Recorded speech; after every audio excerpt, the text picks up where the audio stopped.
Ashoka bio classes में आपका स्वागत है। आज हम एग्ज़ाम बूस्टर जो सीरीज चला रहे हैं उसमें आगे के वीडियो को स्टार्ट करते हैं। क्वेश्चन पहला है कि वाष्प के रूप में पौधे द्वारा हुई जल हानि को क्या बोलते हैं। तो देखिए, पौधे में जो पत्तियां होती है, पत्तियों में छोटे छोटे माइक्रोस्कोपिक छिद्र होते हैं। इस छिद्र को रंध्र या स्टोमेटा बोलते हैं। इसी रंध्रों द्वारा क्या होता है, जब धूप लगती है तो प्रकाश टेम्परेचर की वजह से पौधे में जो जल होता है वो जल वाष्प के रूप में बाहर निकलता है। तो इसी घटना को बोलते हैं वाष्पोत्सर्जन। तो जल हानि क्या बोलते हैं, वाष्पोत्सर्जन। और पौधे के पत्तियों से निकलेगा तब वाष्पोत्सर्जन, और बाकी किसी जगह से होता है तब तो उसको वाष्पन बोलते हैं। यानी बाकी सतह से होगा तो वाष्पन, और पौधे के रंध्र से होता है तो वाष्पोत्सर्जन। प्रकाश संश्लेषण में जल के अपघटन में कौन सा सिस्टम सहायक होता है। तो प्रकाश संश्लेषण में जल के अपघटन, जल के अणु को तोड़ने में कौन सा तंत्र सहायक होता है। तो पिगमेंट सिस्टम सेकेंड, प्रकाश कर्म सेकेंड जो होता है ये सहायता करता है। आपको पता है कि जब जल का अपघटन होता है तो जल के अपघटन से H+OH- बनते हैं। H+ जाके NADPH से जुड़कर NADPH बनाता है, और जो OH- आयन होता है वो फिर आपस में क्रिया करता है और ऑक्सीजन का अणु बनाता है और जल का अणु। तो ऑक्सीजन का अणु क्वेश्चन पूछा जाता है ऑब्जेक्टिव कि प्रकाश संश्लेषण में जो ऑक्सीजन उत्पन्न होता है वो ऑक्सीजन का अणु कहाँ से आता है, जल से कि CO2 से। तभी बताया किसका अपघटन हुआ था, जल का।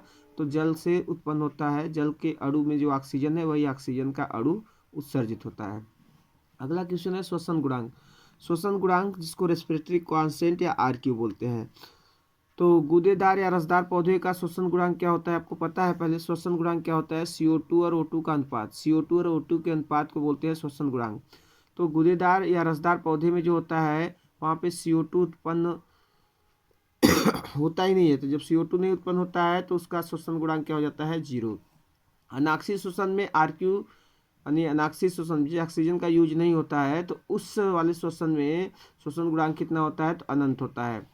कार्बनिक अम्लों का ऑक्सीकरण होता है तो उसके फलस्वरूप जो RQ बनता है, यानी कि श्वसन गुणांक होता है किसका, कार्बनिक अम्लों का। तो 1.3 से 4 तक मैक्सिमम होता है। कार्बोहाइड्रेट का श्वसन गुणांक, तो कार्बोहाइड्रेट का जब ऑक्सीकरण होता है तो इसका श्वसन गुणांक हमेशा 1 होता है। ये क्वेश्चन बहुत बार पूछा गया है कि कार्बोहाइड्रेट में कोई भी दे सकता है, ग्लूकोज या कोई भी, तो उसमें उसका श्वसन गुणांक कितना होगा, 1 होगा। प्रोटीन और वसा का श्वसन गुणांक, तो प्रोटीन और वसा का श्वसन गुणांक जो होता है हमेशा 1 से कम होता है। अगला क्वेश्चन की बात करते हैं, फलों को पकाने वाला हार्मोन्स। आपको सबको पता है कि फलों को पकाने में जो हार्मोन सहायता करता है वो है एथिलीन या एथिन बोलते हैं। और यही बताए थे इकलौता ऐसा हार्मोन्स है जो गैस के रूप में पाया जाता है, पौधे में पाया जाने वाला पादप हार्मोन्स है। और ये प्लांट हार्मोन जो है ये गैस के रूप में पाया जाता है। ये जो होता है कि फलों को पकने में सहायता करता है। इसके अलावा जैसे बात किया जाए, जैसे कि टमाटर की खेती करते हैं लोग, बहुत ज़्यादा मात्रा में टमाटर खेती होती है, तो अंतिम समय में टमाटर के कच्चे फली वैसे ही खेत में ख़राब हो जाते हैं। तो उसमें आखिरी समय में जो किसान होते हैं, किसान क्या करते हैं, एथिलीन गैस का उस पर स्प्रे करा देते हैं पूरे खेत में, और जो कच्चा टमाटर होता है वो कन्वर्ट हो जाता है पके टमाटर में। तो जिससे उनको क्या होता है, बिक्री करके इनकम कर लेते हैं। तो कह सकते हैं सीधी सी बात है, कच्चे फलों पर इसका स्प्रे करेंगे तब भी ये पका देता है।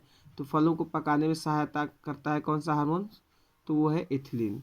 प्रकाश संश्लेषण सबसे ज़्यादा किस रंग में होता है। तो बताए थे सूर्य के जो श्वेत प्रकाश है, सूर्य की सफ़ेद जो किरणें हैं, इसमें 7 रंग की किरणें मिली हैं, बैगनी, नीला, आसमानी, पीला, बैगनी, नीला, तो बैगनी और नीला, आसमानी, हरा, पीला, नारंगी और लाल। तो इसको शॉर्टकट में विबग्योर या वैनी आह पिनाला बोलते हैं। तो उसमें से सबसे ज़्यादा जो जिसकी तरंग दैर्घ्य क्या होती है, सबसे ज़्यादा होती है। तरंग दैर्घ्य माने तरंगों के अणुओं के बीच की दूरी। तो तरंग दैर्घ्य जिसकी सबसे ज़्यादा होती है, सबसे कमज़ोर टाइप का होता है, तो वो कौन सा है, लाल रंग।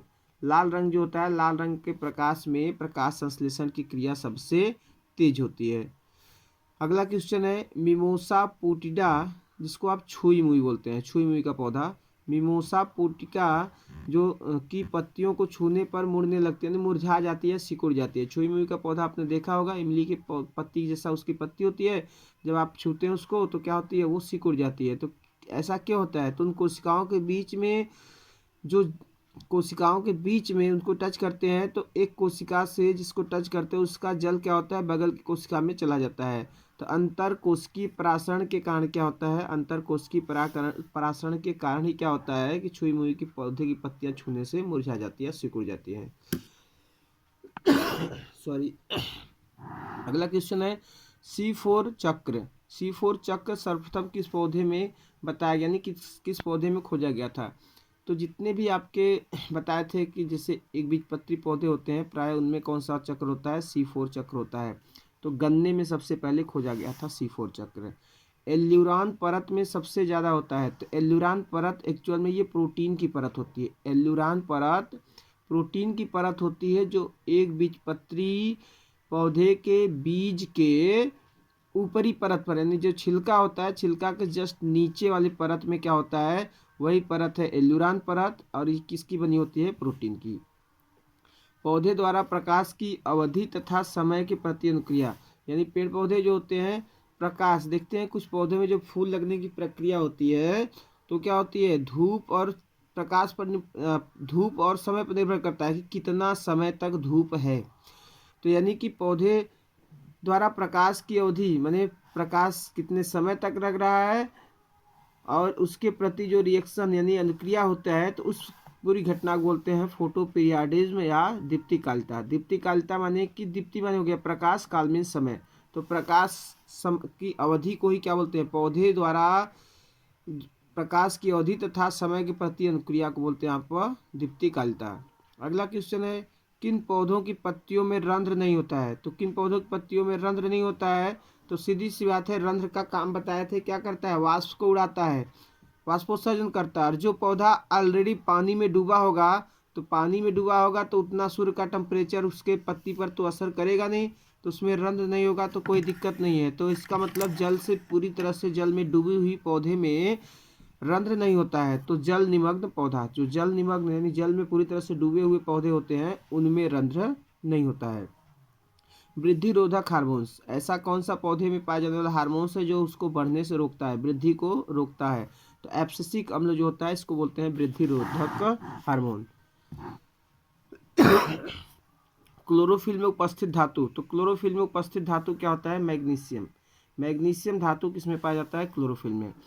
क्रेब चक्र में उत्पादित होने वाला NADPH2 की संख्या, अभी बता रहे थे कि NADPH2 बनता था, तो यहीं पे कह रहा है कि क्रेब चक्र में उत्पादित होने वाला NADPH की संख्या कितनी होती है। तो एक क्रेब चक्र में NADP कितने बनते हैं, 4 अणु बनते हैं। अगला है कि अंगूर को सांद्र शर्करा के घोल में रखे तो क्या होगा, यानी अंगूर है, अंगूर को सांद्र माने गाढ़ा, शर्करा मीन्स मान लो सीरा मान लो या तो चीनी का घोल मान लो। तो इससे मान लो कि शर्करा मतलब सीरा ही मत समझो, तो सीरा मतलब कि सीरा में यदि हम अंगूर को रखें तो क्या होगा, तो अंगूर को जब रखेंगे सीरा में तो सीरा का घोल हो गया गाढ़ा और अंगूर के अंदर का घोल हो गया हल्का। तो आपने पढ़ा था कि जो कोशिका होती है, कोशिका की कला होती है, कोशिका की झिल्ली सेल मेम्ब्रेन प्लाज्मा लेमा, वो क्या करती है, सेलेक्टिव परमिएबल होती है, यानी कि कुछ पदार्थों को आर पार आने जाने के लिए परमिशन देती है। सॉरी। तो ये जो होती है कोशिका कला, यानी कि जो अंगूर के अंदर का जल है वो क्या होगा, परासरण विधि द्वारा निकल के कहाँ जाएगा, सीरा में, यानी कि सांद्र शर्करा में। तो अंगूर का जब पानी निकल के बाहर जाएगा तो अंगूर क्या होगा, सिकुड़ जाएगा। तो इस क्रिया को बोलते हैं प्लाज्मोलिसिस। तो यानी कि अंगूर को यदि सांद्र शर्करा के घोल में रखेंगे तो उसकी कोशिका क्या होगी, यानी वो अंगूर सिकुड़ जाएगा। तो इस क्रिया को क्या बोलते हैं, प्लाज्मोलिसिस, यानी पानी बाहर निकलेगा उसका निकल के जाएगा सीरा में, तो इस घटना को बोलते हैं यहाँ पर प्लाज्मोलिसिस, यानी सिकुड़ जाएगी कोशिका। वाष्पोत्सर्जन कह रहा है कि जो वाष्पोत्सर्जन होता है तो पौधे के रंध्रों द्वारा होता है। तो रंध्र भी प्रकार के होते हैं, तो किस रंध्र द्वारा कितनी मात्रा में वाष्पोत्सर्जन होता है। तो तीन क्वेश्चन एक टाइप में ही है कि रंध्रीय वाष्पोत्सर्जन में कितना प्रतिशत किसका योगदान होता है। तो देखिए जो पत्तियों में रंध्र पाए जाते हैं, पत्तियों में जो रंध्र पाए जाते हैं उससे मैक्सिमम वाष्पोत्सर्जन होता है लगभग 80 से 90%। 80 से 90% वाष्पोत्सर्जन यानी जल की हानि जो होती है पत्तियों में पाए जाने वाले रंध्रों से होता है। इसके बाद 3 से 9% के आसपास उपत्वची माने कि पत्ती के पौधे का जो ऊपरी परत है, पौधा हो गया, पौधे का चाहे तना हो चाहे आप उसको पत्तियों को ही भाग मान ले, तो उपत्वची रंध्रों द्वारा कितना 3 से 9%। और वातरंध्र माने तना में जो होल होता है, तना में जो छोटा छोटा होल होता है उससे भी तना के अंदर गैसों का आदान प्रदान होता है, तो वात रंध्र तना में पाए जाने वाले रंध्र को बोलते हैं। तो तना में पाए जाने वाले रंध्र से बहुत न के बराबर होता है 0.1%। तो इस तरह से सबसे ज़्यादा वाष्पोत्सर्जन किसके द्वारा होता है? पत्तियों में उपस्थित रंध्रों द्वारा। अगला है कि रंध्रों का खुलना तथा बंद होना कौन नियंत्रित करता है, यानी कौन सा आयन है जो रंध्रों के खुलने और बंद होने को नियंत्रित करता है? तो पोटेशियम आयन जो होता है यही रंध्रों के खुलने और बंद होने में सहायता करता है। ग्लाइकोलिसिस और क्रेब चक्र को जोड़ने वाला अणु, यानी ग्लाइकोलिसिस और क्रेब चक्र, तो आपने पढ़ा होगा श्वसन में 3 स्टेप, पहले ग्लाइकोलिसिस, फिर क्रेब्स चक्र, फिर ETS इलेक्ट्रॉन परिवहन तंत्र होता है। तो वही कह रहा है कि ग्लाइकोलिसिस और क्रेब चक्र के बीच में कौन सा अणु बनता है? सीधी सी बात है, जोड़ने का मतलब दोनों के बीच में होगा। तो ग्लाइकोलिसिस और क्रेब चक्र के बीच में कौन सा अणु बनता है? एसिटिल कोएंजाइम बनता है। तो एसिटिल कोएंजाइम ही क्या होता है? ग्लाइकोलिसिस और क्रेब चक्र को जोड़ने वाला अणु है। क्यों? क्योंकि ग्लाइकोलिसिस के बाद एसिटिल कोएंजाइम बनता है, फिर होता है क्रिया क्रेब चक्र। तो ग्लाइकोलिसिस और क्रेब चक्र के बीच में कौन हो गया? Acetyl coenzyme. तो यही जोड़ने का काम कर रहा है।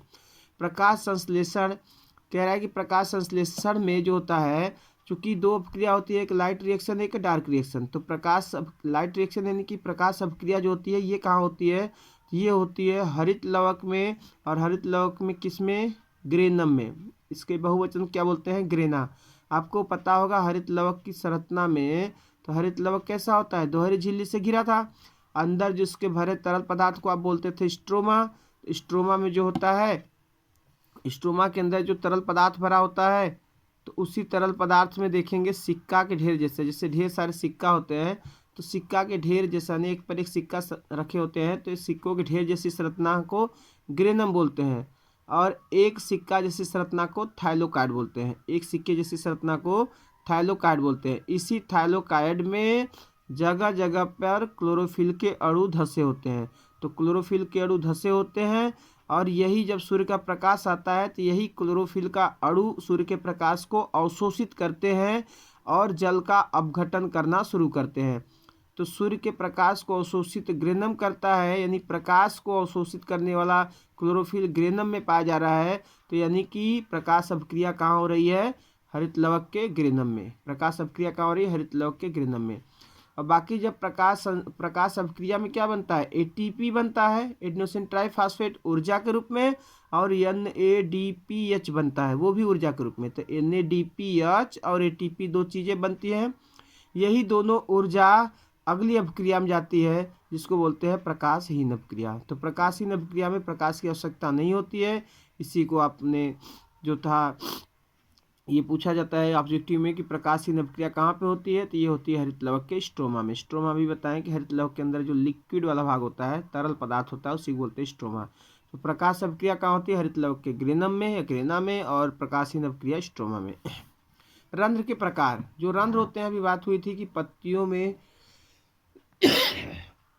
पत्तियों में छोटे छोटे छिद्र होते हैं, इसी को रंध्र या स्टोमेटा बोलते हैं, जिससे क्या करते हैं वो वाष्प को उड़ाते हैं। इसके अलावा गैसों का आदान प्रदान करते हैं, यानी कि CO2 और O2 का विनिमय, अदला बदली करते हैं। अब रंध्रों के प्रकार की बात करें, जैसे कि पोटैटो प्रकार का रंध्र, तो ऐसा रंध्र जिसके निचले सतह पर अधिक माने ऐसी पत्ती जिसके निचले सतह पर अधिक रंध्र होते हैं और ऊपरी सतह पर कम। निचले सतह पर अधिक रंध्र होंगे, ऊपरी सतह पर कम, तो ऐसे प्रकार के रंध्र को बोलते हैं पोटैटो प्रकार। और ये पाया किस में जाता है? आलू में ही। आलू वाले पौधे में जो होता है, पत्ती में निचले सतह पर अधिक रंध्र होते हैं और ऊपर वाली सतह पर कम रंध्र होते हैं। मलबेरी टाइप का जो होता है रंध्र, इसमें क्या होता है? केवल निचले सतह पर ही रंध्र पाए जाते हैं। मलबेरी टाइप का जो रंध्र होता है, इसमें पत्ती के कहाँ? सिर्फ निचले सतह पर रंध्र पाए जाते हैं। ओट टाइप का, ओट माने जौ होता है ना, तो तो ओ टाइप का जो रंध्र होता है इसमें पत्ती के दोनों सतह पर, जैसे एक बीजपत्री पौधा होता है, जौ क्या होता है एक बीजपत्री पौधा, जैसे धान गेहूं ये सब, तो इनमें क्या होता है इनकी पत्तियों के दोनों सतह पर बराबर मात्रा में रंध्र होते हैं, दोनों सतह पर बराबर मात्रा में रंध्र होते हैं। अगला है वाटर लिली टाइप का। तो वाटर लिली टाइप में केवल कहाँ होगा, ऊपरी सतह पर। लिली कहाँ होता है, पानी में वाटर लिली, तो उसकी पत्ती पानी में होगी, तो धूप के संपर्क में कौन सी सतह आएगी, ऊपर वाली कि नीचे वाली, ऊपर वाली आएगी, तो वहीं पे रंध्र रहेगा, तो केवल ऊपरी सतह पर रंध्र होता है। और पोटैमोजिटोन जो होता है इस टाइप के रंध्र में रंध्र रहता ही नहीं है। अगला क्वेश्चन है कि भोजन संग्रह करने वाली पत्तियां किसमें पाई जाती हैं। तो भोजन संग्रह करने की जो पत्ती काम करेगी वो फूलकर मोटी हो जाएगी, तो ऐसी पत्तियां किसमें पाई जाती हैं, तो प्याज और लहसुन में। प्याज और लहसुन में कैसी पत्तियां होती हैं, भोजन संग्रह करने काम करती है, तो वही भाग फूल जाते हैं, इसको हम लोग भोजन के रूप में यूज करते हैं। अगला है क्लोरोफिल में। तो क्लोरोफिल, दो क्लोरोफिल के हमने अणु सूत्र बता रहे हैं कि क्लोरोफिल ए का रासायनिक अणु सूत्र क्या होता है, क्लोरोफिल ए का C55H72O5N4Mg। अभी बताए थे क्लोरोफिल में कौन सा धातु होता है, तो Mg निर्माण में इसके योगदान करता है। तो C55H72O5N4Mg। और क्लोरोफिल बी में, तो क्लोरोफिल बी का सूत्र क्या है, बस यहाँ थोड़ा सा चेंज है, C55 है, यहाँ पे H72 है, यहाँ पे H70 रख लो, H70। और ऑक्सीजन यहाँ पे क्या था, यहाँ पे 5 था, यहाँ पे 6 कर लो, तो यहाँ पे हाइड्रोजन 2 घटा है, ऑक्सीजन 1 बढ़ा है, तो C55H70O6N4Mg ये होता है क्लोरोफिल बी का रासायनिक सूत्र। इस तरह के ये जो क्वेश्चन है आपके PCS, TGT, PGT, लगभग हर तरह के कंपटीशन में वनडे एग्जाम में पूछे गए क्वेश्चन है। तो वीडियो को देखिए, लाइक करिए, शेयर करिए, सब्सक्राइब करिए और अपने ग्रुप में दोस्तों में शेयर करिए। धन्यवाद।